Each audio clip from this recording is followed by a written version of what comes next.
মুইয়ারে ব্লেন্ডারের জগের মধ্যে রসুন পিঁয়াজ সবগুলো দিয়ে নেওছো দিয়ে ব্লেন্ডার করে নিম। দেখো মোর কিন্তু ব্লেন্ডার করা হয়ে গেছে। এখন একটা কাঁচা আকালি আর ধনিয়া পাতা দিয়ে ফির মুই কিন্তু ব্লেন্ডার করছো।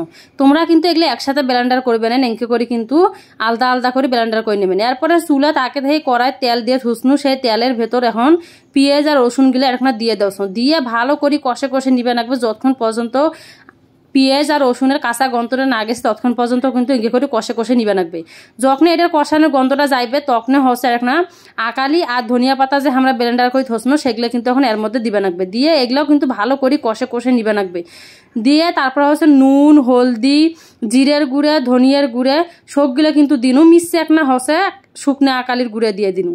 দিয়ে কিন্তু ফির কিন্তু নাড়াচাড়া করবে রাখবে। যেহেতু আমরা কাঁচা আকালি দিছি এখন কালারটা সুন্দরের জন্য কিন্তু মুই শুকনো আকালির গুঁড়ে দিনু। তোমরা চাইলে কিন্তু এটা স্কিপ করে পারেন। তারপরে হচ্ছে সবগুলো সুন্দর করে নাড়াচাড়া করে নিবে রাখবে যতক্ষণ পর্যন্ত এগুলোর কাঁচা গন্ধটা যায় না আর তেলটা ওপর সুন্দর করে ভাসিয়ে এসে না ততক্ষণ পর্যন্ত আমাকে কেঙ্কে করে নিবে রাখবে।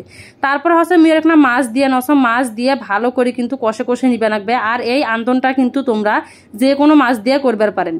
তা দেখো এঁকে করে কিন্তু মুই সুন্দর করে একেবারে মাছগুলো সুন্দর করে একসাথে ভাজি নিনু নিয়ে কিন্তু একটা ঝোল দিয়ে দাও। যাই যেখানে অস খাবার পছন্দ করেন সেই অনুযায়ী কিন্তু ঝোলটা এলাই দিবেন নেন। এঁকে করে কিন্তু আগে একটা মিশে একটা ঝোল দিয়ে ভালো করে কিন্তু কষে কষে নিবে রাখবে। তারপরে ফির পরে ঝোল দিবে রাখবে। ঢাকনা দিনু দিয়ে মিশে নেবার ঢাকনাটা খুলনু। খোলার পরে এখন মুই আর একটা ইন্টারেস্টিং জিনিস দিন, সেটা হচ্ছে টমেটো বাটা। একটা টমেটো মুই সুন্দর করে পেস্ট করে নিছু নিয়ে কিন্তু এখন এর মধ্যে দেওয়ার দিয়ে সুন্দর করে একেবারে নাড়াচাড়া করি কষে কষে নিবে রাখবে যতক্ষণ পর্যন্ত উপর তেলটা ভাসি ওঠে নেই। দেখছেন টমেটোটা দেওয়ার পরে কালারটা কতটা সুন্দর হয়েছে আর কি সুন্দর একেবারে হয়েছে। টমেটো দিলে কিন্তু এটা স্বাদ কিন্তু বাড়ি যাবে। অবশ্যই কিন্তু তোমরা এই রেসিপিটা টমেটো দেওয়ার চেষ্টা করবেন।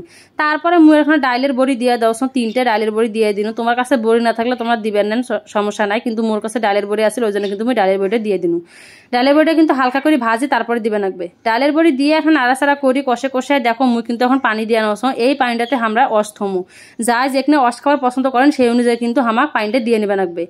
ঢাকনা দিয়ে মিশে নেবার ঢাকনাটা খুলনু খুলিয়ে দেখো কালারটা কতটা সুন্দর আসছে আর দেখছেন কতটা ঘন হয়েছে গাঢ় হয়েছে ইয়াম্মি হয়েছে। দেখিয়ে কি একটা লোভনীয় মনে হচ্ছে তোমার নয়? দেখো কি সুন্দর একটা লোভনীয় হয়ে গেছে। এখন আমরা নামে নেবো। সেই নামানোর আগত আমরা জিরের গুঁড়ে দিয়ে নিনু। ভাজা জিরের গুঁড়ে দিলে কিন্তু তরকারি স্বাদটা বাড়ি যায়। চেষ্টা করবেন তরকারি নামানোর আগত কিন্তু ভাজা জিরের গুঁড়েটা দিয়ে নিবেন। তারপরে ভাজা জিরেগুলো দিয়ে টিয়ে এঁকে করে নাড়াচাড়া করিয়ে ফির কিন্তু আমরা জালটা বন্ধ করে দেনো। এখন আমরা পরিবেশন করে তোমাকে দেখাচ্ছি। এই যে দেখো মুই কিন্তু পরিবেশন করে দেখাচ্ছ কতটা ইয়াম্মি হয়েছে কতটা লোভনীয় হয়েছে। আর তরকারির ঘনত্বটা দেখে তোমরা বুঝতে পারছেন যে এই তরকারিটা কতটা লোভনীয় হবার পারে কতটা স্বাদ হবার পারে। তোমরা যদি চান এই রেসিপি ফলো করি কিন্তু তোমরা এই রেসিপিটা করবার পারেন। করলে কিন্তু ভালো লাগবে। ভিডিওটা ভালো লাগলে লাইক কমেন্ট শেয়ার করে দেবেন। ভালো থাকবেন সবাই।